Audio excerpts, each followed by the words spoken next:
పెద్ద పెద్ద పరిశ్రమలు పెట్టుబడి పెట్టమంటే మీకు సముద్రం ఒడ్డు లేదు కదా. మేము కార్ల కంపెనీలు పెద్ద కంపెనీలను పెడితే విమానాలలో రవాణా చేయలేము. మాకు పోర్ట్ ఉంటే మేము షిప్లలో వీటన్నిటిని పరిశ్రమలు పెడితే తీసుకెళ్తుంది అంటే నరేంద్ర మోడీ నుంచి చంద్రబాబు నాయుడు వరకు మాట్లాడి మన ఎయిర్పోర్టు నుంచి మచిలీపట్నం పోర్టు వరకు, ఒకప్పుడు మచిలీపట్నం పోర్టు నిజాం దగ్గరనే ఉండే, తర్వాత ఆంధ్రప్రదేశ్లోకి వెళ్ళింది.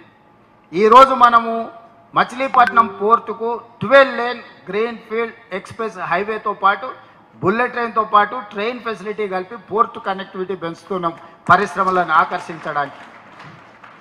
సో ఇవన్నీ కార్యక్రమాలు ఈ రోడ్లు కానీ మెట్రో కానీ, అదేవిధంగా మనము హై స్పీడ్ రైళ్ల గురించి వినడం, బుల్లెట్ ట్రైన్ల గురించి వినడం.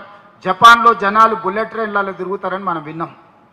మన దేశంలో నరేంద్ర మోడీ గారు గుజరాత్లో పెట్టుకురు, ఆ తర్వాత పూణే ముంబై ఏదో వేసుకుంటారని దూరంగా విన్నాం. మీ